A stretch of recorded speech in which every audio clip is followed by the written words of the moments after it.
Senate ಕಲಾಪಕ್ಕೆ ಅಡ್ಡಿಪಡಿಸಿದ ಪ್ರತಿಭಟನಾಕಾರ. Israel ಪರ ಯಾರೂ ಹೋರಾಡಲ್ಲ ಎಂದು ಕಿರುಚಾಡಿದ ವ್ಯಕ್ತಿ ಹೊರಕ್ಕೆ.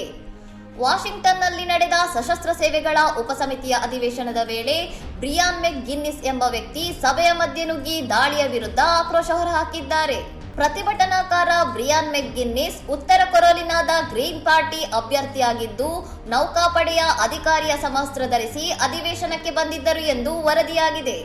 ಅಧಿಕಾರಿಗಳು ಬ್ರಿಯಾನ್ ಅವರನ್ನು ಕೊಠಡಿಯಿಂದ ಹೊರಗೆ ಕರೆದೊಯ್ಯುವಾಗ ಇಸ್ರೇಲ್ಗಾಗಿ ಯಾರು ಹೋರಾಡಲು ಬಯಸುವುದಿಲ್ಲ ಎಂದು ಅವರಿಗೆ ಜೋರಾಗಿ ಕೂಗುತ್ತಿರುವುದು ವಿಡಿಯೋದಲ್ಲಿ ಸೆರೆಯಾಗಿದೆ.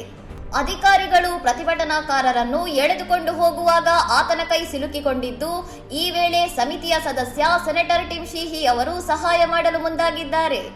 ಅಂತಾರಾಷ್ಟ್ರೀಯ ಮಟ್ಟದಲ್ಲಿ ಅಮೆರಿಕ ಮತ್ತು ಇಸ್ರೇಲ್ ನಡೆಸುತ್ತಿರುವ ಜಂಟಿ ಕಾರ್ಯಾಚರಣೆಯ ವಿರುದ್ಧ ಸ್ವದೇಶದಲ್ಲಿ ತೀವ್ರ ವಿರೋಧ ವ್ಯಕ್ತವಾಗುತ್ತಿರುವುದಕ್ಕೆ ಈ ಘಟನೆ ಸಾಕ್ಷಿಯಾಗಿದೆ. ಇನ್ನಷ್ಟು ಸುದ್ದಿಗಳಿಗಾಗಿ ನೋಡ್ತಾ ಇರಿ ಸೌರಂ ಟಿವಿ.